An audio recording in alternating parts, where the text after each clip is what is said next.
a week away. So now myself and Sam Withers, which you can see right below there, will ask some seriously important questions that we compiled from the community and ourselves about the current and future ambitions for Illuvium, and hopefully get some questions from the viewers at the very end.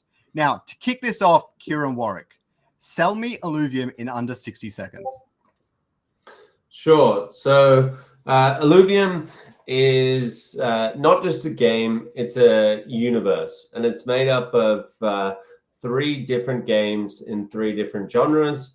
There is an open world RPG where we're sort of tugging on those nostalgic strings of old Pokemon fans. We can go around these open worlds and capture these creatures. We call them Alluvials. And the idea is to capture them all. There's 200 to collect. At the same time, you're doing things like crafting your weapons, your armor, and basically you're building up the best team you can to bring it into our second game, which is Illuvium Arena. In Arena, that's where you put yourself to the test in terms of strategic battles. If you've ever played an auto battler, very similar to that. And the cool thing there is you're using your Alluvials that you've caught in the overworld or that you bought from another player on the open marketplace.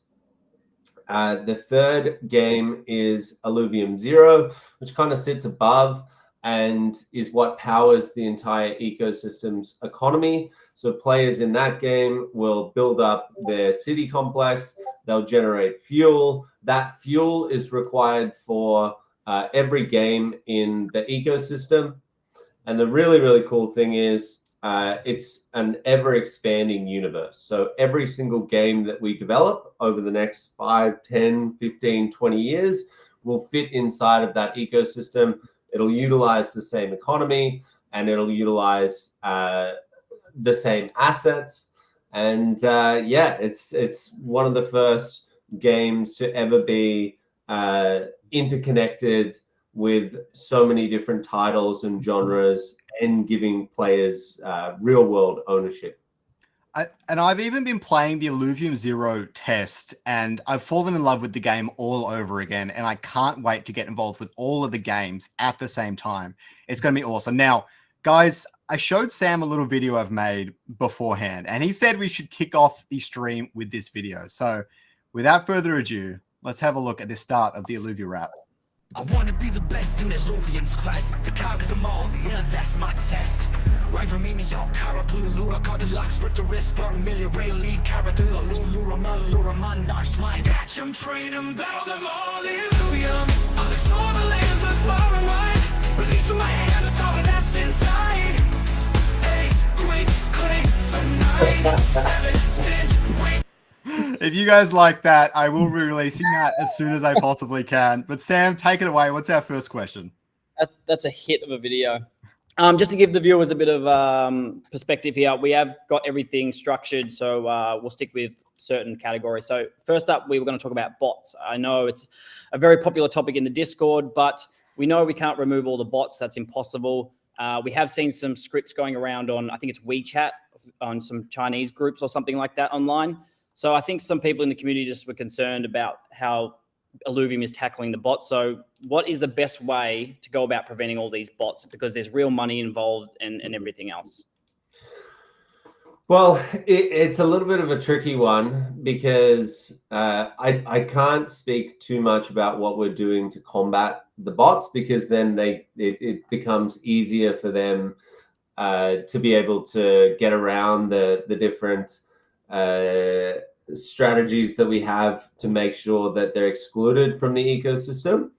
So, but what I can say is people can rest assured that we aren't going to just sit there and say, whoop-de-doo, you know, bots are allowed. Obviously, one big thing is the fact that very soon, in 8 days, they're going to have to start paying, which I know a lot of people have said, well, that's good for the economy and that's good for the DAO because we'll be making a lot of money off these bots, but it's overall not good for the end player. And I hope that Illuvium isn't just saying, well, they're paying, so screw it, let's just allow them.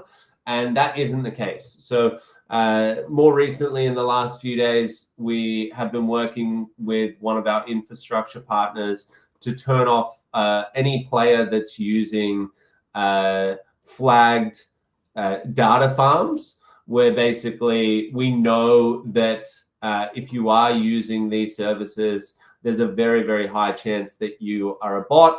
And it was pretty interesting when we did it. We saw the amount of API calls go down tremendously. And that's purely because, you know, these bots, instead of a normal player maybe making 200, 300 calls in a minute, these guys are doing, you know, 5,000. And we saw that literally drop off a cliff. And a whole bunch of people said, hey, what's going on? You know, I can't access the game now. And it's kind of like, oh, okay, are you using one of these services? And yes, it has the ability to kind of sweep some people that are using VPNs. My advice there would be, if you are using a VPN and you want to continue doing that, switch where the VPN's location is, and you should be okay. But there's a reason people use these data farms. It's a lot cheaper for them. And so, yeah, that's taken away quite a large chunk of these bots. Amazing. And then I guess coming to a bit of the past here with season 1, you guys are obviously looking through the airdrop farming situation from the previous events. That's why you're going through, I guess, meticulously through all of this? Yes. Yeah. There's, again, people are like, why don't you just send out the ILV? There is a reason. There is a reason why we haven't sent out that ILV. The good news there is you might be waiting a little bit longer. But once we have filtered through all of the cheaters in that first season and in the second season, it's very likely that amount you were going to get is going to go up in value, which is obviously good. And that vesting start date hasn't changed. So theoretically, yeah, maybe some people would have claimed immediately on day 1, but if your plan was to maximize that airdrop and get all of the ILV that you could, it's not like you need to wait additional time based on us taking these extra days to make sure that we're only paying out to legitimate people. Yeah, I was just gonna say, I think that's all good news, and I'm looking forward to when people get paid out. And a lot of people are very excited, but it's good to see that the team is taking the security side of things very, very seriously, which is important to a lot of community members. So with that, we'll move on to Gauntlet now. I know a lot of people are excited for the Gauntlet game mode, many of which have never played it before. But the first thing I've got is this, and this is an interesting question. Besides cosmetics, how do you plan on encouraging ownership and alluvial utility, given Gauntlet has the potential to become a great free onboarding tool and ownership is optional? So there's two things there, and this is like what I call the great debate between the three brothers and probably a sprinkling of Johnny and Danny over the last 3-4 years. The reason that Arena was built in the way that it was always because we were very, very worried about that needing to have utility for alluvials and immediately, right? And the first thing that, and I was one of those people that said we need utility, you know, it has to, there has to be some kind of functionality there. And over time, it was about 12 months ago, I realized, you know what, like if this game can't get from a game design perspective, if it's just not retaining the users and we're not able to get people super excited about it because of the way that the design is trying to integrate the ownership of alluvials, we're screwed anyway, right? Like it doesn't matter, right? If we have 500 people playing the game and that's it, well, only 500 people are going to be looking for alluvials. It doesn't have that tie in anyway. It doesn't have that effect. And so there was two things there. The first one was that I realized, people are going to play Overworld purely to collect, right? They just want to collect things, right? Like there isn't any other collection game out there where you're trying to collect all the creatures so you can go and be stronger in a better game. You're just collecting because you want to complete the entire storyline, you want to capture all of the creatures, and away you go. And that sense of accomplishment is ticking the box, right? And so that was the first thing. And then the second was once we realized that, okay, people are going to do it anyway, but we still want this interoperability between the different games, right? Like that is the core fundamentals of Illuvium is that uniqueness that we have. And how we do it is you get a taste of the game in terms of just being free to play, not requiring any wallet. You can sign up using Passport, where it's the non-custodial, and you don't need any alluvials, you don't need any NFTs, and that's your gateway to start loving the game. See, if you're a TFT player, you're like, wow, this is cool. It's really similar, way better graphics. I can zoom into the characters. Got a few different differences that people might say is really interesting. But then you've got another game mode, which is the Leviathan arena. And that's where you bring in your alluvials, and the higher the stats of the alluvials, the more powerful it's going to be. And so when you pull that card, if you have a Ramfire, you're like, yes, I've got a Ramfire. Now it's going to be so much stronger than my opponent if he doesn't have a Ramfire. Or if his Ramfire's got really shitty stats versus mine that's got awesome stats, and I'm building towards that final state of my team having Ramfire in it, I've got a huge advantage, right? And so it's really the gateway into this second mode, which was always the case. But then on top of that, things like leaderboards and tournaments, we're going to be heavily incentivizing people to play the Leviathan mode. And it's kind of cool, right? And I put a tweet out about this recently where there's two types of players that are going to go into Leviathan, because a big argument that a lot of people have been saying for years and years and years is, well, I'm not a whale, so I'm not going to go and play Leviathan. But the cool thing is, even if you don't have a crazy amount of alluvials in your deck and they're not the highest stats and all that kind of stuff, you can still win, right? It's unlikely based. If you've got two people that are the exact same skill level, the person that's got the stacked team is going to win.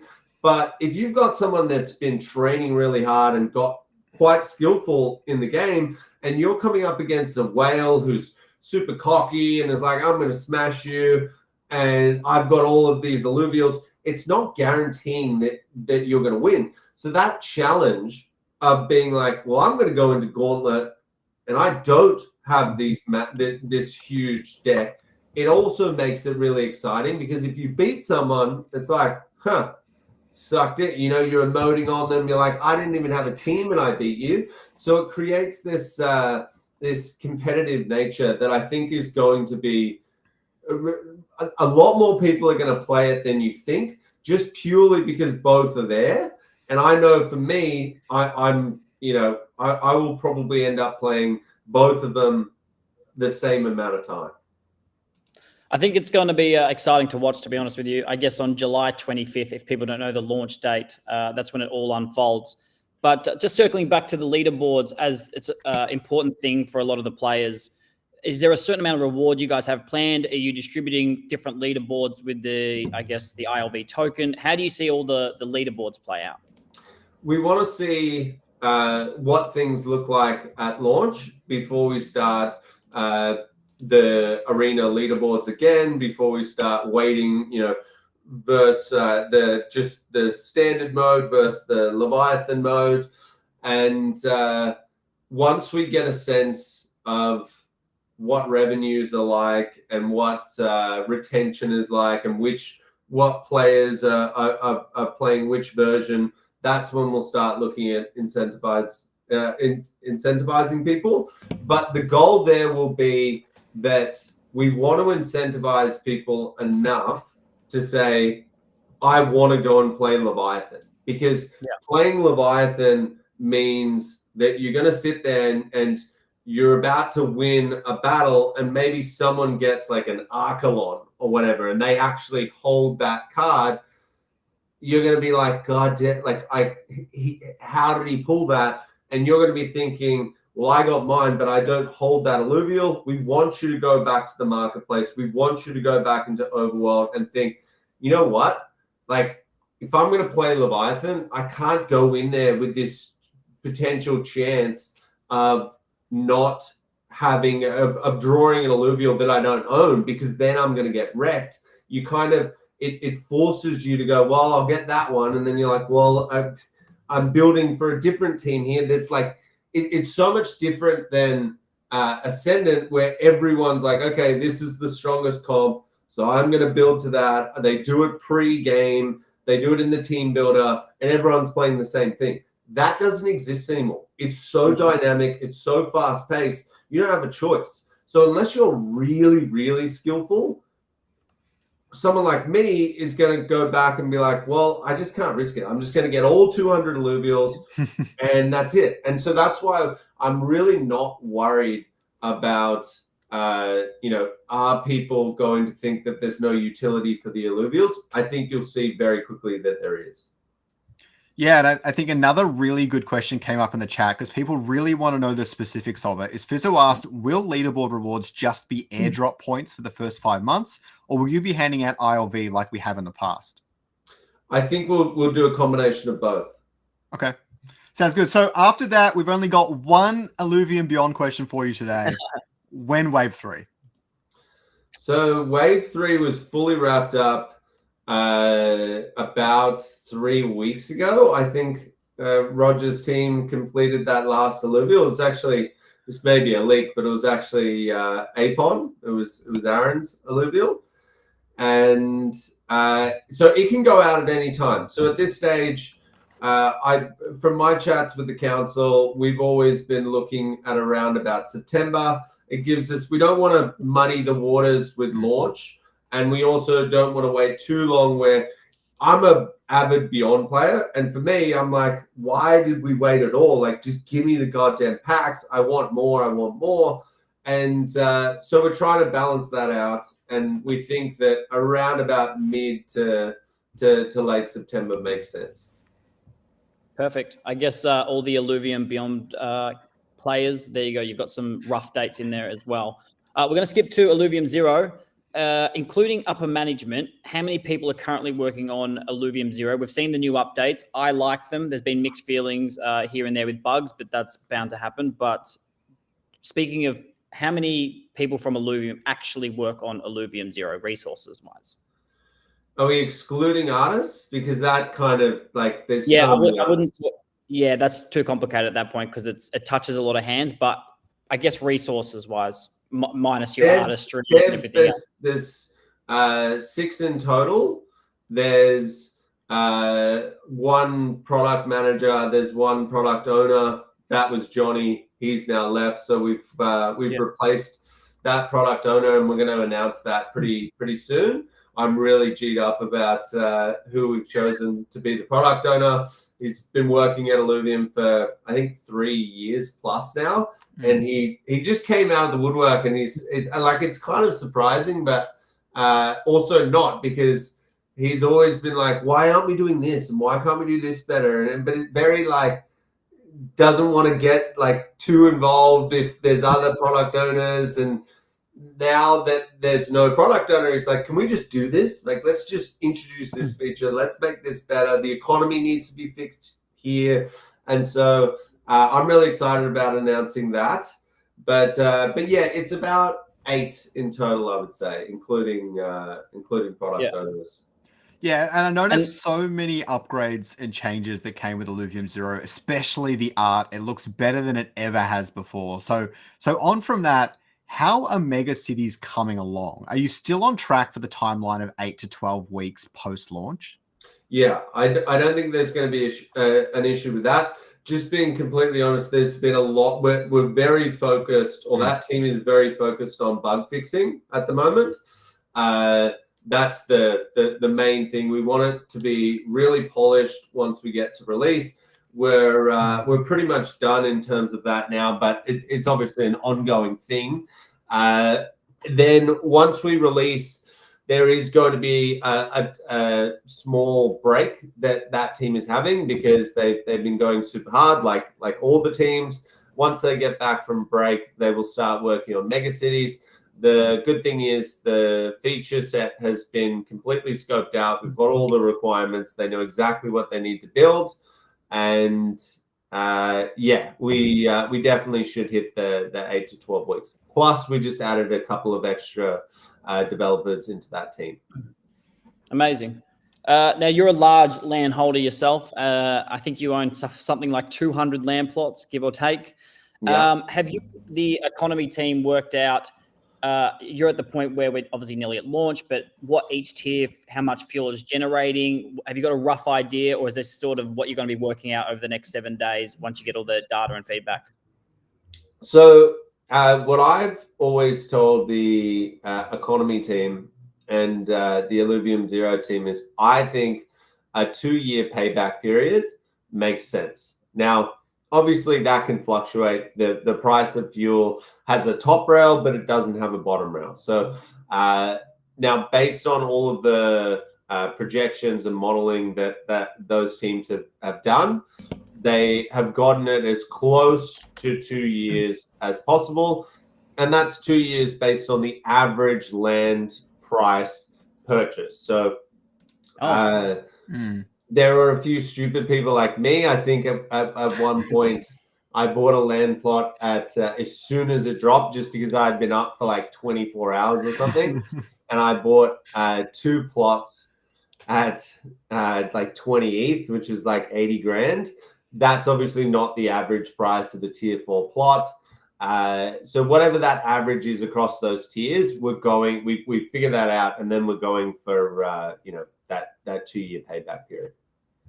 Oh, that sounds good. Two years ROI on land is very comfortable, but and I mean, look, at 2 years for an asset, obviously you still own the principal asset. So that if you've got a 2-year payback period on that, it's very, very healthy what you're earning there. And so I would assume that the principal price of your land is going to go up. You have the ability to say, okay, after 2 years, I'm going to sell that now or keep it because it's generating a ton of income for me. So I think that's pretty good. Obviously, things can change, right? Like if things go parabolic back, when the bull market starts, and if we do our job and get tons and tons of players in, that can go up. But again, I would assume that we'll either sell more land plots at that point,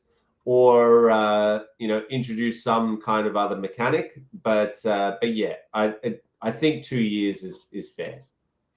Yeah, I think the next thing is that we know you have a lot of land plots, and even Sam here has a ton of land plots. What is the news on the renting platform for Illuvium Zero? Last I personally remember, Polemos was working on this, but we haven't really heard that a whole lot about all that.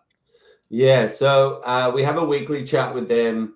It is being built. They are very, very close. We actually had a demo of their rental platform. There's 2 things that they're building. They're building secondary wallet functionality that allows essentially someone like Sam to say, I don't have 20 hours in the day for me to go and collect alluvials, but I also don't trust going and seeding 100 different wallets with $500 each, because what if they run off with it or whatever like that. So it's basically a permissioned secondary wallet that allows Sam to control things like selling of fuel, which they won't be able to do, selling of alluvials, they won't be able to fuse unless you allow it, right? Like you can toggle the admin permissions to say yes, if you do want to allow your one of your people to go out and fuse 2 ram fights together, 3 ram fights together, great.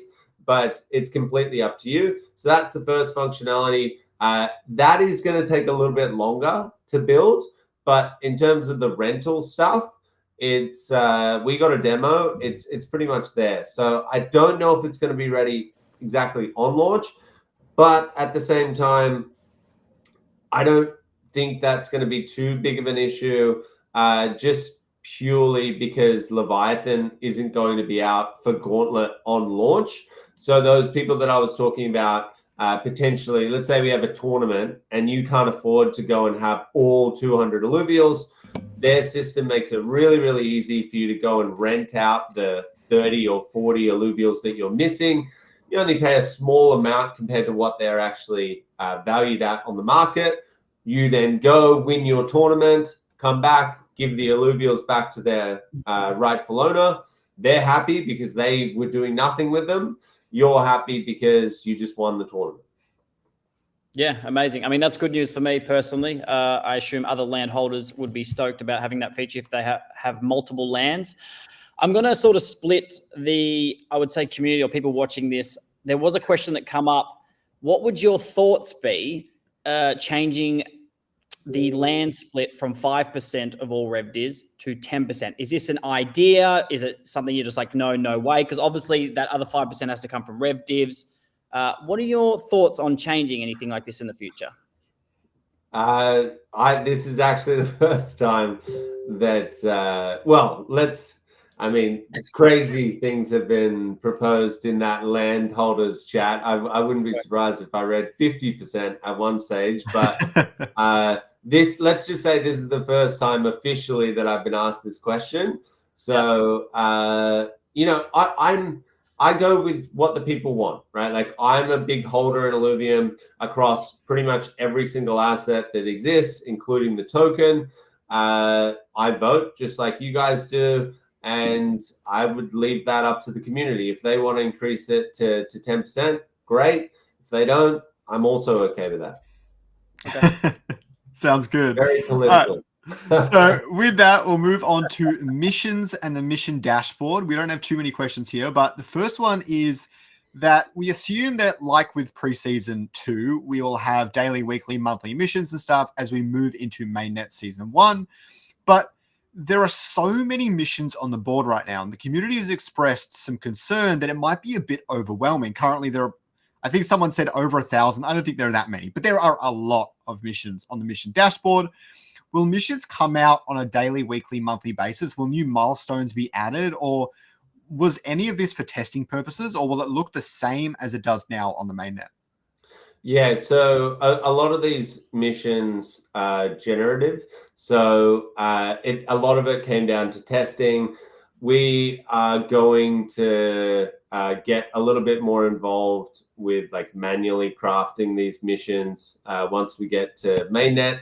I do agree it is a little bit overwhelming. So that amount is likely to be reduced over time. So it's, just a lot more progressive and not just like, where do I even start? And that will develop over time, over the next sort of like 2, 3, 4, 5 months. Yeah, amazing. I think we spoke about bots earlier on, but still in regards to the mission side of things, I believe tier 0, like capturing alluvials or the weapons and the suits and everything else there, bots can sort of, I guess, gamify tier 0. Will they still get, I guess, mission points or points for the airdrops in regards to this, or is they will? And look, they might be swept up in some of our clearings where we say, you guys are banned and none of that ILV will get paid out. If we can clearly see that they are cheating and using scripts and stuff like that, then they'll be excluded. What we don't want to do is we've got to remember that, yes, we want to combat bots, but we also have tier 0 regions. We have tier 0 alluvials as a way for free-to-play players to come into the ecosystem, try it out, see it's cool, and then go, wow, actually, maybe I do want to spend 5, 10, 15, 20 bucks or whatever to get in. So as soon as you start, like the whole idea of those missions is, again, someone that doesn't have any money or wasn't planning on spending any money, it's a free-to-play game. They try out those missions, they see that they're getting airdrop points, and then they go, maybe I will try a much, the chat. Sorry, I'm getting sidetracked there with your guys' conversation. I'm very aggressive. Yes. So it's a way to get them into the ecosystem, dip their toe in the water, and we don't want to remove that just purely because of the bots. There's better ways that we can go at combating them without hurting the ecosystem and the intention that we had from day one. And what will happen to the bots accounts once you find them? Does all the assets get lost? Do you burn them? How does a bot account get dealt with once it's found? So we remove them. We remove their airdrop points. We don't have it was actually interesting. We spoke to IMX about it. Obviously, it's not our network, right? So these NFTs that are minted are sitting on the IMX network, which makes it a little bit tricky. But we did speak to them about it and said, look, if we've got some systemic issues here, would there be a way for us to potentially at least flag an NFT and say that this has been generated outside of our terms or whatever? And then even to a point where if we said to them, hey, we want to blacklist these NFTs so you couldn't actually use them, they said it's something that we could potentially look at. We've obviously looked at it ourselves because, as you know, they've made quite a few games themselves. And but it is tricky because as soon as you go down that route and you get into a situation where a legit player is just going onto the marketplace and purchase one of these assets, and then we blacklist it, it's kind of like, well, what do you do with the money there, right? Like, who do you refund them? You can't refund them. Like, it gets a little bit tricky. Okay. And with that, it is time for us to move over to Overworld, which has got a lot of really interesting questions for you, Kieran. So here we go, right at the front. We'll give you an easy one, including upper management. How many people are currently working on the Overworld? Obviously, it's the majority of the team, but like, what are we looking at here? Again, excluding artists or including artists? Including artists, let's say. Like 70? Something like that. I don't know. It's a fucking lot. I'd put it that way. I guess most resources goes to the Overworld. It's the biggest project out of all the other games, I would imagine, anyways. A lot of it's very art intense, obviously. So almost every single artist that we have on our team has worked on the Overworld at some point. Developer wise, there's around about, because there's some technical devs there, like art devs that are in there as well. It's probably around like 15 to 20, something like that. Yeah. Awesome.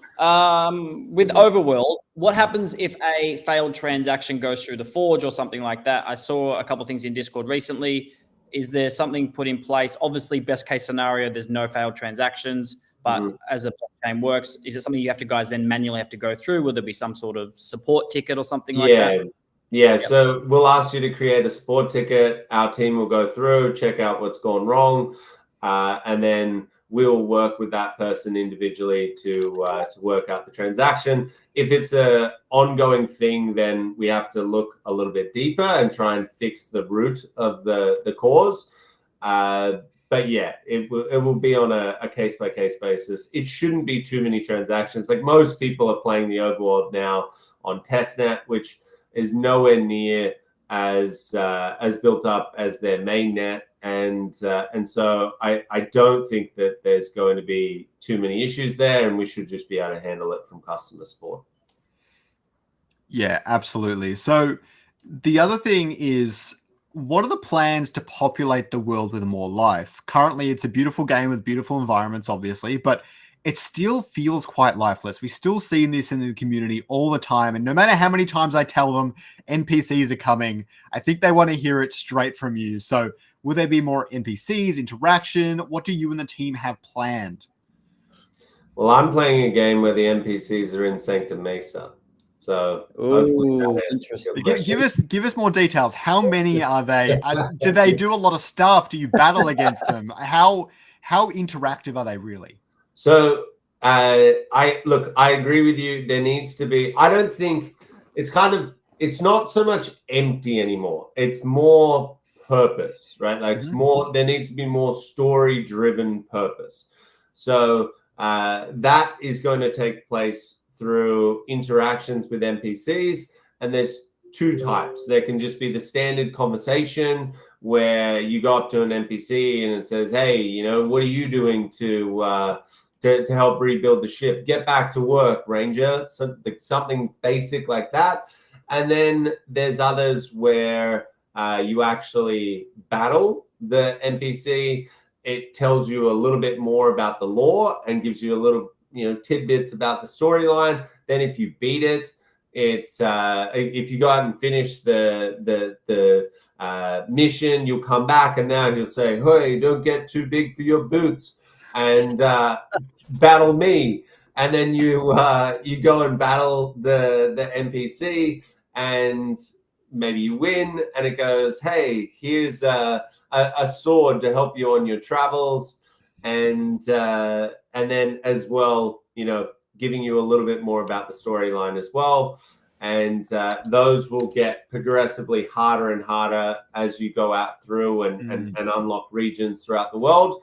And really, when you see that, because that was the first thing for me, I'm like, I see it, I'm like, we need to make it better and better and better and better and like work more. And people are like, dude, we can't, like, we're done here. Like, we need to have a break. And that was one thing where I was like, we cannot launch on the 25th without NPCs. And so we've got them in the basic form, but we don't have the NPC battles yet. That will hopefully come pretty quickly after. There's already a POC of that, which looks pretty cool and has a similar voiceover to the one that I just used, which obviously needs some work.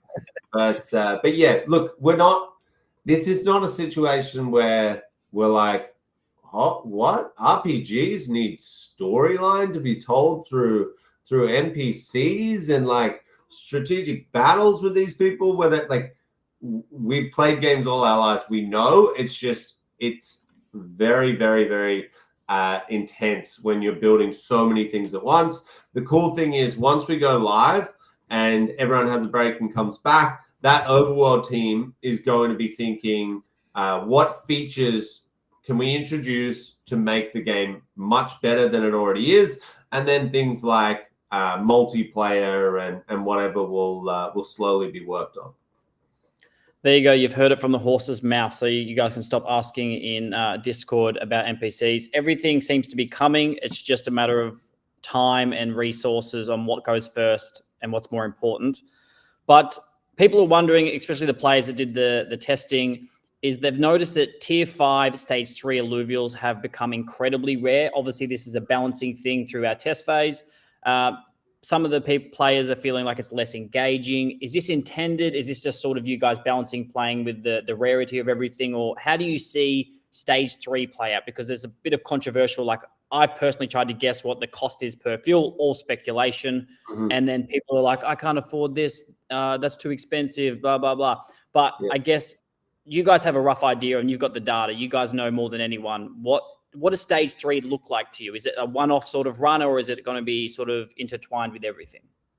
So they're meant to be rare, right? Like that's the first thing. They are meant to be rare. You're talking about something that should hold a decent amount of value just purely because there aren't that many of them. They're super powerful. They're very useful in the arena. And when you talk about things like the Leviathan, we want them on purpose to be rare, but at the same time, they still need to be somewhat accessible, right? But I think if you go back probably 3 or 4 builds, when you're running into a stage 3, tier 5, like just almost every single run, I was kind of like, it's losing it the other way for me, right? I'm seeing too many of them, and I'm not getting that like, oh my God, I've seen one feeling.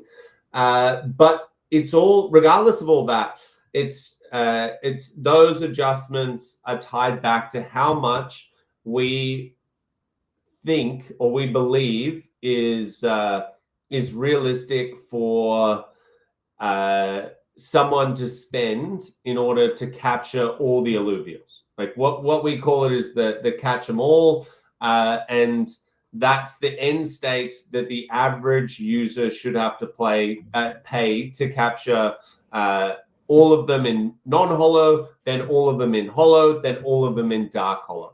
And if we can hit those tiers and the economy is pretty close to those, then I think it makes it accessible for mainstream players to come in. And it's not like, whoa, this is like so crypto heavy where it's like $8 trillion to capture anything.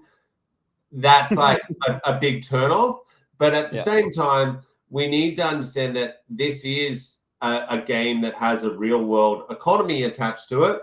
And yes, some people are like, I just want to spend 13 cents to get a Ramfire. Like that's not realistic either, right? So we need to find the balance in between the two.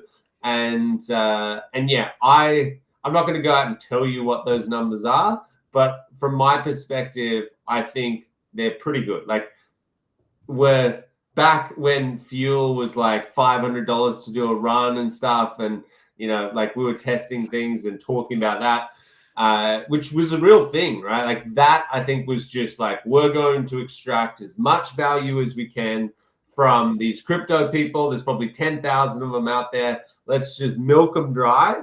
That's gone, right? Like we now have a really good happy medium where I think you could honestly pitch your mainstream friend and them not be like, dude, you're living in fairyland. It's somewhat realistic. Yeah, for sure. I think the stage 3 run is just where a lot of people see the fun of the game, where it's more interesting. You find more interesting alluvials and things like that. But at the same time, it's really difficult to actually combat the alluvials there now. And so you're not really going to be doing 100 stage 3 runs off the bat like you were in some of the airdrops. So I think that's good as well. So the next thing is, what is the status of overworld combat? And like AlluvaHub also asked in the chat just before, if you could talk about any new capturing mechanics that are in development for the overworld, because overworld combat is going to make capturing change maybe, or we don't know. Can you tell us? So that's a really frustrating one for me because and for that team. So I don't know if you know, but I decided to go out and heavily incentivize a few focus groups. The whole DAO I've incentivized all of the core contributors for hitting these dates to line up with the 25th. So everyone has a bonus structure. But then I went out and I said, you know what? I want to create these focus groups where a certain feature, Gauntlet was one of them. And I think you would have got your access to that today, right, Scoriox? Yeah, I'm excited to try it after this. So that was one of them. Another one was combat. I wanted combat, and I wanted it really bad. Now, the thing about combat was they were like, we can probably get, like this is about 8 weeks ago, after Andre and Chaba built the POC, I was like, we can't launch this feature unless we have all the alluvials. It just doesn't work, right? Like it's weird. It's like, why can I only choose combat with these alluvials and not others? It will look half-baked. And so I said to those guys, I said, I'll incentivize you, but your target is going to be to do all 200. And they were like, what? There's no way. Like we can't do that. And then we had a bit of a negotiation back and forth, and it ended up they were like, you know what? Fuck it. Let's do it. right? But we got about, and so it's done to a polish of about, I'd say 5 out of 10, 6 out of 10. So now the reason we didn't keep pushing it is there was a whole bunch of other stuff that we wanted to introduce in Overworld, and because like things like NPCs, and because we were sitting there saying they were like, well, I'm incentivized heavily to do this, but I know the Overworld needs work there. We had to sort of just weigh up like, what do we want to do here? And we had to make a call about 6 weeks ago where we said, you know what, let's leave it. Let's do it properly. Let's get it in a way where the game design team has worked out like, what's the difference between like, how do we introduce like the auto battler plus combat so it's not jarring for people? And also we don't like launching anything at a 5 out of 10. We want to bring that up to like a 6, 7, 8 out of 10 before we even think about releasing it. But I've played it. I've watched Andre play it a lot. You've got they built it in a way where you've got your Alluvials that you can help fight with you, right? So there's this shot that I think Dimitri did where there's like 6 Alluvials running with you in the overworld. That's real. That's in-game where you can... Now, again, this is where game design, like 6 Alluvials with you is a little bit crazy. Like the battle is so hectic that you're like, what is even going on here? Maybe we change that. Maybe you can only have 1 Alluvial out with you. Maybe 2 Alluvials if you have a certain drone component or whatever. But it's pretty awesome. The Rangers got the Alluvials have their own like Omegas. Obviously, the Ranger has its own Omega. Combat. So Rich reckons if we show combat, everyone is going to say screw the auto battle. That's how good he thinks it is. 100%. I don't though. I'm like an auto battle lover, so I'm like, no, don't take that. But yeah, it's the point there is it's done, and those guys went just beast mode to get it done, and you can literally play all Alluvials. And so yeah, I think that will be one of the first features that we release post launch. So would you say with obviously for me personally, I'm a WoW player, so I know Alluvial combat's definitely one of my top things personally.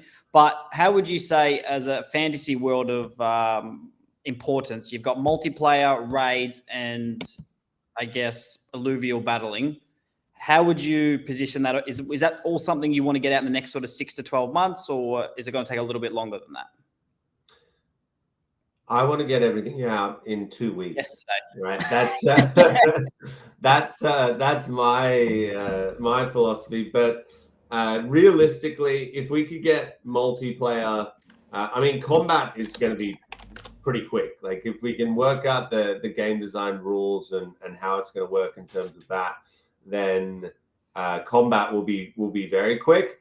Multiplayer, I've also played a version of that. We have a POC that's done where you can see other Rangers in Sanctum Mesa. It's pretty cool. But yeah, I would say 12 months would be a decent goal to get all of those done. Probably because there's multiplayer and then there's multiplayer like you're thinking where it's let's go smash this Leviathan, all 8 of us with our 10 Alluvials out, like that's full-blown chaos. But so yeah, I would say a version of multiplayer in 12 months would be a good target for us. Yeah. Okay, perfect. And then obviously a lot of people are talking about regions. We've got, I think it's 4 done in total. There's another 3 to go, a total of 7. How are they looking? How are you feeling about it? Obviously it's not a priority right this very second because obviously launch and a million other things, but I guess in general, how are they all looking? How's it all going with the other final 3 regions? So 1 is barely started, just being honest. And the good thing there is they've always been focused on like 3 regions at the same time, which is obviously very hard. The other 2 regions are probably at about 60 or 70% completion, maybe even a little bit more now. So they will be fairly, quick to be released, and once they unlock, they will be available. And then the good thing there is instead of them working on 3, they get to work on 1 region, so it should be done much faster. So in terms of regions, based on how long it should take to unlock each region, there shouldn't really be any delay more than what the game's intention was meant to be always. Yeah, so the last Overworld question we have is one you've probably been expecting. Personally, Sam loves the auto scan and the reroll features. Me, I'm mixed. I hate the reroll as it stands right now. And there have been mixed reviews from the community all over the place. Okay. Many people think it's fine. Many people think it's pay to win or whatever it is. What are your thoughts on it? So the scanning and checking where the Alluvials are, I'm obviously a big fan of that. It was my idea to add that in.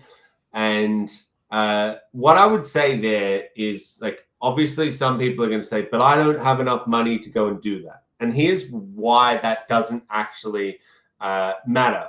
Someone who goes and uses this feature, and the pricing is not set. Right now, it's double the amount of fuel you have to pay to go in and play the game in that way.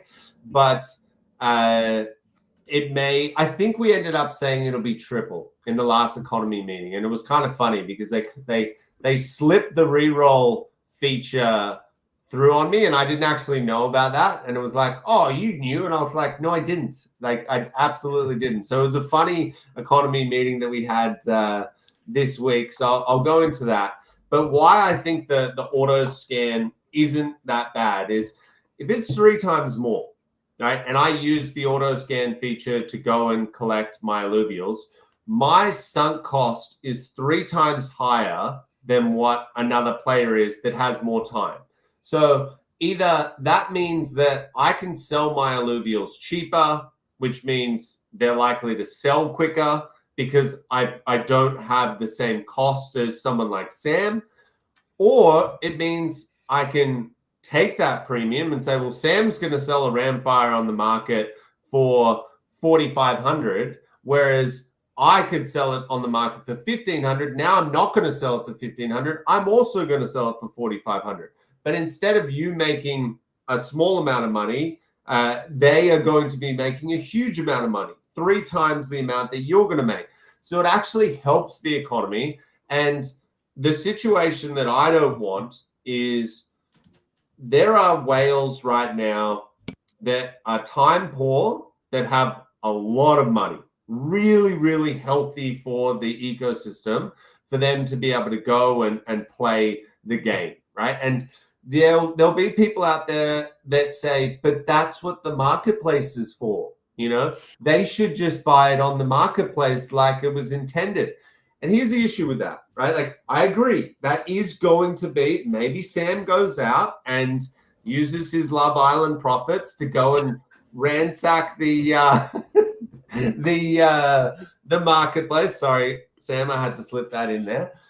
And but is he more likely to spend on that marketplace if he's bought in, right? Like, if he feels like, okay, I'm going to play this game, and yeah, I don't have as much time as some other people who are playing 16 hours a day, but if I can play a couple of hours a day and feel like I also have a chance to get tier 5 characters, and he's like got that feeling of, wow, I did it myself, how much more likely is he to get bought into the game where he's like, well, I can do this, but I still don't have as much time, because it's not an instant cheat where you can just capture everything in the region. It just shows you where they are. You still need to travel. You still need to battle them. You still need the equipment. You still need so many different things.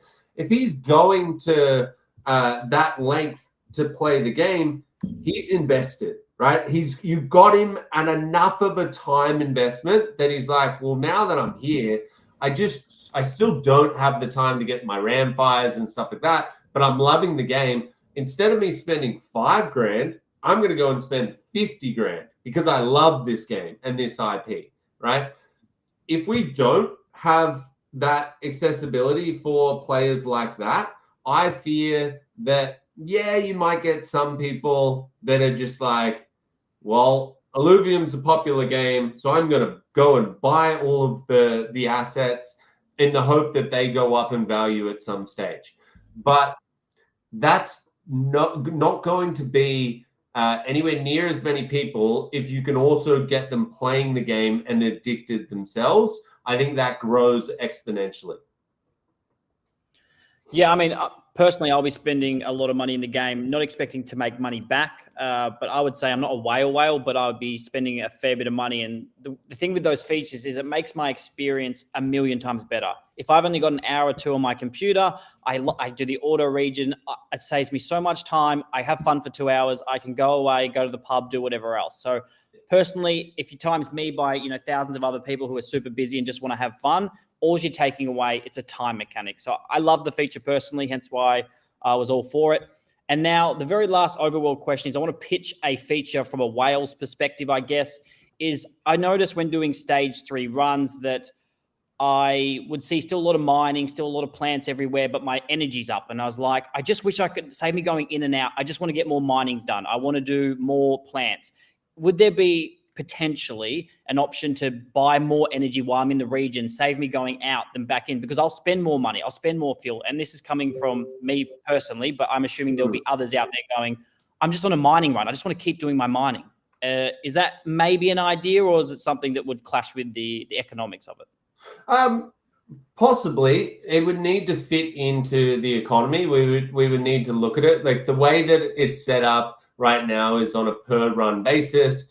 Off the top of my head, I think it could be possible, but we would definitely need to check a whole bunch of things. Like there's a reason you have a certain amount of energy and a certain amount of alluvials that you can capture and things that you can mine.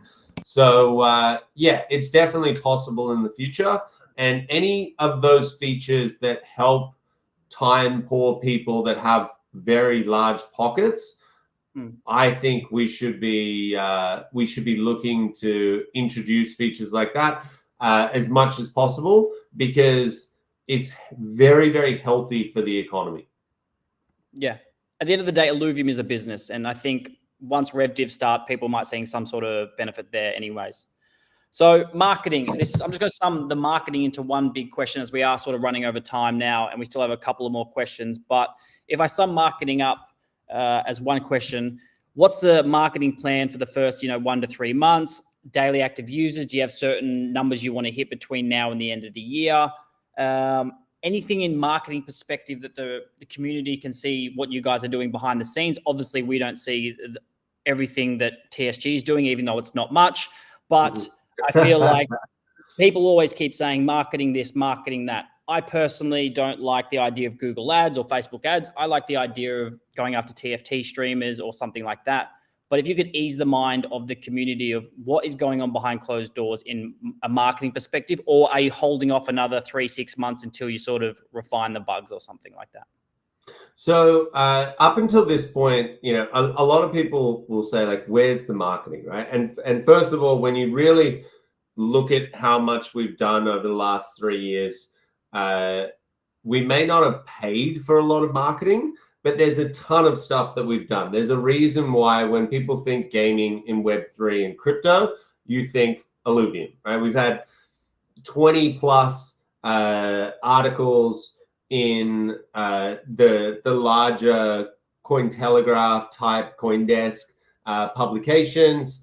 And we've done that without paying a PR person, without paying an agency. And it's been, all organic stuff where literally, we're internally writing these press releases, we send it out. So there's been a ton of press related stuff. We've had partnerships with so many different people in protocols in the space that has been able to boost our Discord numbers, our social numbers, our token holders, all of that kind of stuff. And again, we do that strategically. We do that through NFT integrations, where instead of us saying, we'll pay you $100,000 to do a deal with Pudgy Penguins, we say, we'll give you an NFT, you give us exposure to your community. And that's the way that we've looked at things for the last 3 years. And the reason is I don't want to spend a lot of money, right? When there isn't a way for us to recoup that money, and it's up until now, it's very it's felt like, I don't want to say a waste of money, but it's just been too early. And the other thing is we tested the waters with mainstream back, 12 to 18 months ago, and it was still very, very early. So those combinations have meant that we've wanted to hold off on traditional marketing. That being said, things are going to ramp up massively. So we've got a huge amount of content creators that we're going after, TFTs players, Pokemon players, Power World players, and from launch day all the way up to 3 months out, we've got a really, really big content plan with hundreds of different streamers which will go live. So that's our content plan from a streamer perspective. In terms of partnerships, we've got 3 or 4 big ones in the pipeline, 2 that have already been signed, which will be announced once we go live with Wave 3. And outside of that, we are starting to do some digital advertising through Twitter, TikTok, Google, which we haven't really done before. We touched on it maybe 2 years ago just to test the waters. But again, without being able to tie it back to a return on investment, it's very, very hard to justify a huge ad spend when you can't look at it and say, well, it cost us $100 to bring that customer in or that player in. If they went and spent $200, it's like, well, get another 10,000 of those, and you're making a really high ROI on them. Without the games being live, we didn't have that. So we have wanted to avoid that up until now. And the other side of things is really stepping up our content game. So I saw Dimitri was in here earlier. A lot of what we want to do over the next 12 to 18 months is start building more cinematics, telling the story through really immersive gameplay trailers and storyline trailers, very similar to how Blizzard does it.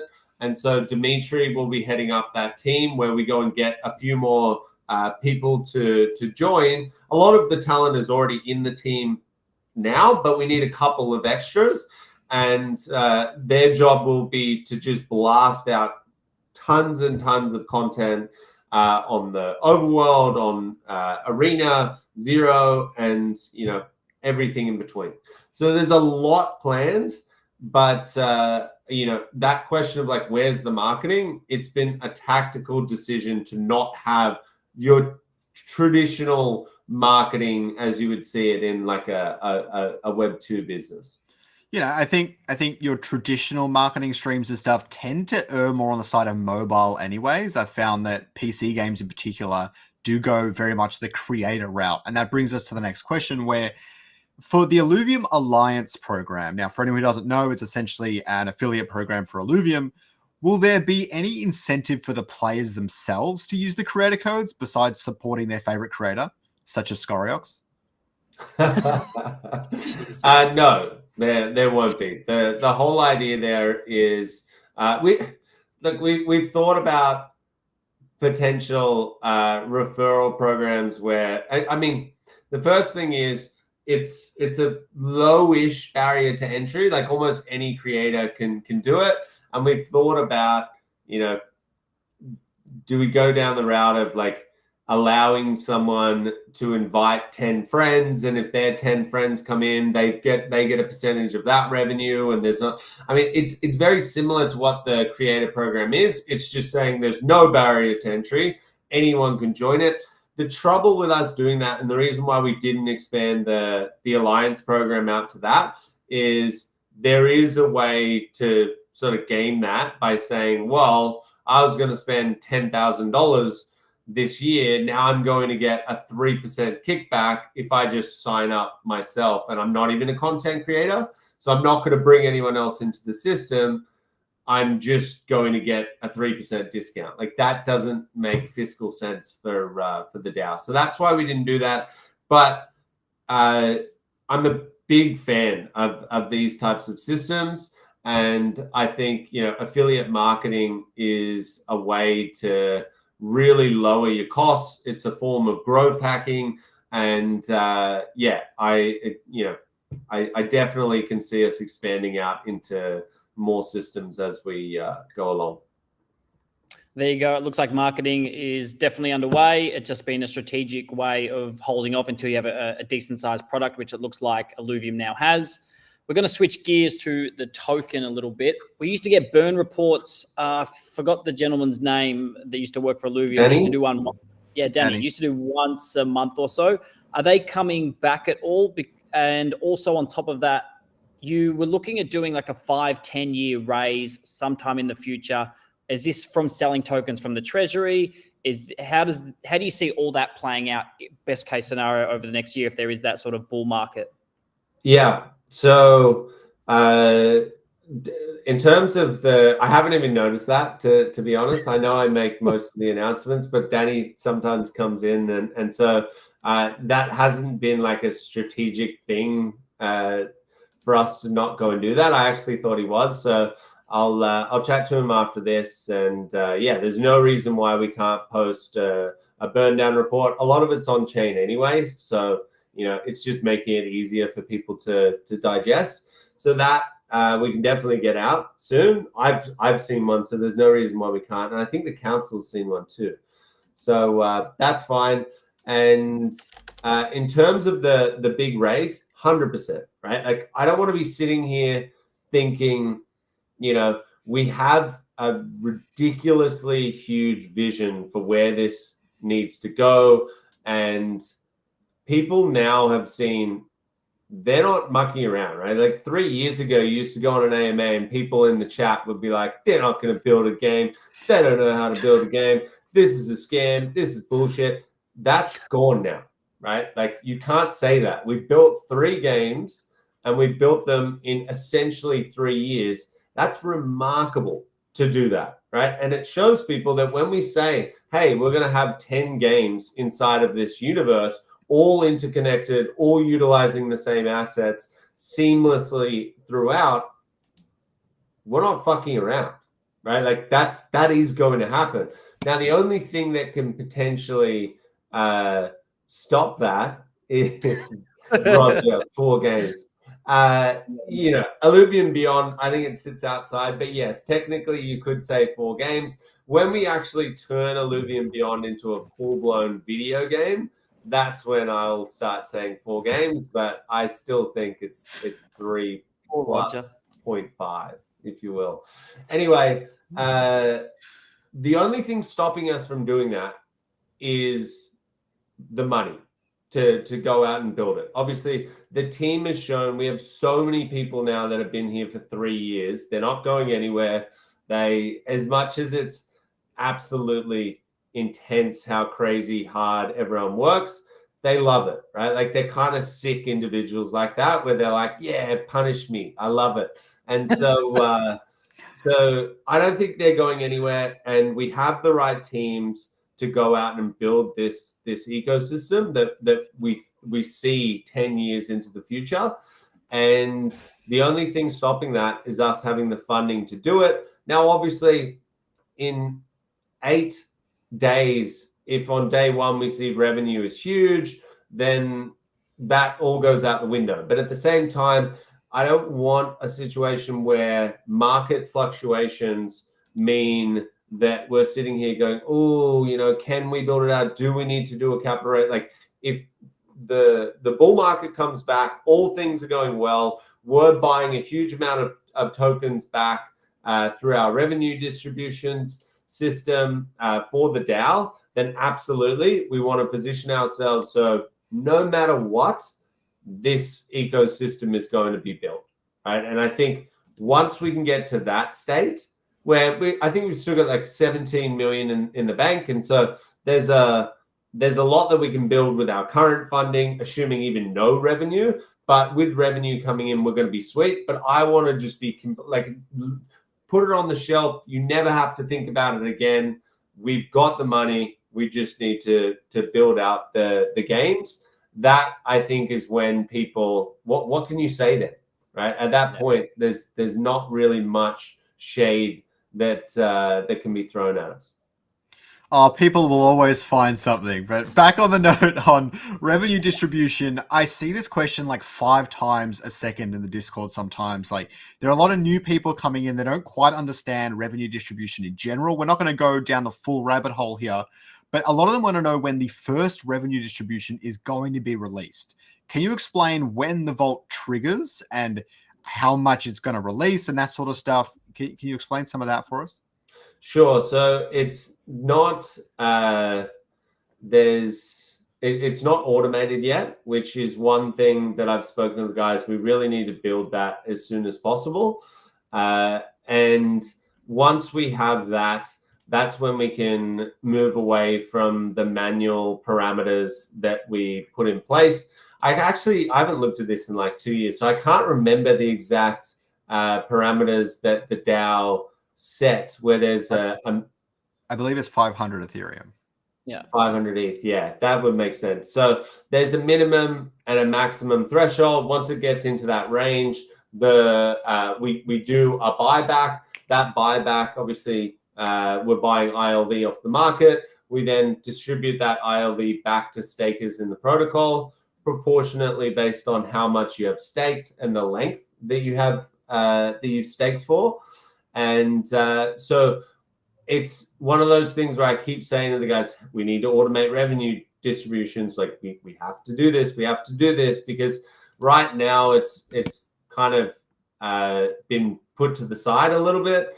But I think if things go really well and we're generating a lot of revenue, the first thing that investors are going to be saying is when automation, because you realistically, it's not ideal for us to manually go in and do these buybacks. We want it all to be contract based, and I think that's a much safer system. Yeah, I'm really looking forward to that. So, based on the current stakers, the Illuvium ecosystem would need to make about $6 to $8 million every single month to refund the burn rate, essentially, on Runway right now. At what stage would you like to see Illuvium hit that point so that the DAO is self-sustaining? Straight away. When do you expect that to happen? Yes. I'm not going to go out and say any amounts that I think we're going to generate. I obviously have a whole bunch of targets internally. We've got a whole bunch of revenue modeling that we've done based on how many users we bring into the system. We've got cohorts of different players because some people will spend $50, some people will spend $5,000. All of that is done. I'm not gonna. I've learned my lesson of going onto AMAs and estimating things and throwing out numbers. So all I would say is I would be very pleased if from month one we're covering our burn costs. Yeah, perfect. Great answer, I would say. Very political and very smart. So last one for Rev Divs. This is a bit of an interesting one, but how would you and the team and investors feel, obviously more so the large holders, if revenue distribution was held off from those large accounts for the first 6 to 12 months from a marketing perspective? So that way all the players would earn, I guess, more revenue distribution, which then in turn would come as like a snowball effect from, hey, I'm earning a lot more than what was expected because obviously you've taken out 1 to 2 million tokens from the revenue distribution. But in turn, the negative side of that would obviously these large investors who have invested in the project have probably been promised this. But could that be an option potentially if there was a meeting or something so the smaller wallets or the people playing the game would earn more revenue distribution, which could then in turn reuse that money back into the game? Scoring up in the background, I promise you I didn't make this question. All Sam. Yes, if the investors, if the team members never got paid any money ever from their tokens, it would be bullish, right? It would be like, wow, these guys just love doing it for nothing, right? Like at that stage, Aaron and I were never allowed to sell our tokens. We're not allowed to earn revenue distributions. Like what? Like we have skin in the game because we love doing it, but at the same time, we've shown time and time again that we're willing to put the community first over our interests, and I think from a legal standpoint, we definitely can't do that with investors. But yeah, I don't know. I mean, crazier things have happened. So yeah, as Roger's saying, his dog needs some dog food. Leave him alone. This is like one of those things where it's kind of like, how do we keep a whole team motivated over a 4-year journey where realistically they've worked about 8 years, right? Like the community is like, they'll just do it, right? Like, they'll just do it, right? Like there's no issues. Like just keep them chained to their desk and working, 15 hours a day. They'll be sweet. There has to be some give. There has to be some reward there. And they're incentivized. They're incentivized just like the community is with the more we earn, the more they earn, right? We've taken a percentage out, carved it. And not only do they, a lot of them hold tokens, but we've also said the team has a fund out of the DAO's fund where they will earn based on how many dollars we earn, right? So that is put in place so they're motivated to work harder, to do things. As soon as you say like, nah, you guys don't get it for another 12 months, that's when it becomes like, what am I going to say to them, right? Like, I think the team like working here, but it's at a certain point, it's like, dude, just like, if everyone's making money, we're all going to be happy. Let's just chill. let's focus on that. So steering away from how much revenue we think we're going to earn and all that sort of stuff, let's steer the direction more into players. What are the studio's active player goals for the first month of launch? Also of each game by the end of the year. So again, I'm not going to go into numbers here. I think I've said a few things in chat and whatever. For me, healthy economy would be us being able to pay back our expenses and have a little bit of a surplus there where we can start thinking about additional marketing activities, potentially bringing in a few more resources. And so that's the goal, right? Like we want to get rid of our burn rate. I think that would be super, super bullish for the community and our investors to see that.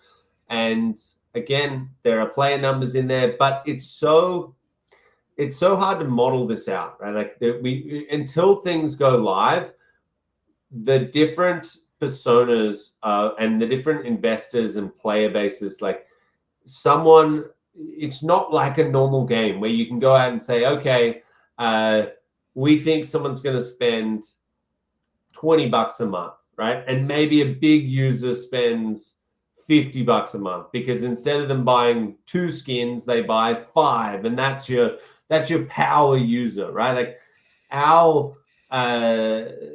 the difference between someone like just a regular player in the Philippines who's only got a small amount that they can spend versus someone like Sam who might come in and drop 50 grand in his first month. It's very hard to model that. Yeah, fair enough. That's pretty much most of the questions we have. If anyone wants to start typing in questions in the chat to finish this up. But I think I just want to say that I've been here. I think I interviewed you very first back in 2021. We watched a little bit of the video today. It was actually quite funny. And the amount you guys have gone through from start to what it is now, about 3.5 years, is from a napkin idea to what it is now is absolutely crazy. Now, again, I can only speak for myself, but I've played the game over the last week consistently. It's very sticky. You see the potential. The graphics are amazing. There's hard things to fault, and you are listening to the community on every aspect. Like you see things that they want, you implement. Like it normally takes, like if you look at other studios, Web2 space specifically, they see comments, they just ignore it. They just build their vision realistically. But it's good to see that you guys are listening to the community. You are acting on all of these things. And to be honest, I'm super stoked of where you guys are at, and I'm actually quite baffled of how good the game is right now. And I can see the potential in 6 to 12 months once Illuvium Combat, once multiplayer comes into it as well, that it's just going to be very hard to beat this game once you have all the aspects of interoperability. So I would just say hats off to the team and yourself for it's a really good fucking game, if I'm honest. I'm sorry if I demonetized you there, Scoriox, by the way. It really is. That word won't demonetize me, hopefully. So I did have another question. It's easy to say that we've all been on this Illuvium journey in so many ways. All the community members, all of the team, creators, guilds, all the rest of them. We've all been on this journey with Illuvium for a very, very long time. But obviously, you've been in the journey the longest, and you've probably dealt with the most crap from anyone and everyone as well. How do you feel like this entire Illuvium thing has gone down? Just like personally, how have you... Has this been new for you? Has this been as exciting or as hard as you thought it would be? Or like, how do you feel about it all? So my previous startup was the Burger Collective, right? Where it was the app where you could find burgers, you can buy burgers, pre-order them, all of that kind of stuff. We had 1,000 stores that were on our app, and it was very, very, very tough going, right? And prior to that, I had another startup. Prior to that, I had another startup. And so for me, handling of the stress has, it's sort of been ground into me over the last 15 years of my life. I've never really worked in a stress-free environment where I just go to work, finish, and go home, right? It's always been, when's the revenue coming in? How am I going to pay my staff? And so when you work in startups for long enough, you just get I don't know, it's like a very thick skin where shit happens to you, and friends of mine are like, whoa, man, are you good? Are you all sweet? And I'm like, yeah, I guess I'm all good. And I don't know if it's some sort of a build up that's going to eventually explode, or if it's just, having so much experience dealing with this type of stress that you just become numb to it. And maybe that's just the way that I'm always going to be. But so that's, I guess, the first thing, right? It's very, very hard. This whole thing has been extremely hard. There's been a lot of ups, a lot of downs, and building transparently. There's a lot of criticism that gets thrown my way, and same on the team. We've had team members leave due to the stress of building in such a transparent way where everything is under a lens, and I don't know. It's been a journey, but at the same time, look at the reward. We're at a stage where we can launch something that can potentially change gaming forever, and at the same time, if we do that, sets me up, my child up, my children's children up with from a financial perspective. I sort of look at that and I'm like, if I sat here and started complaining, that's pretty appalling, right? It's look at all of the opportunities that I have. Look at the life that I've been able to make from building this thing. If I was oh, I can't believe this, and I do, right? I go back and I say this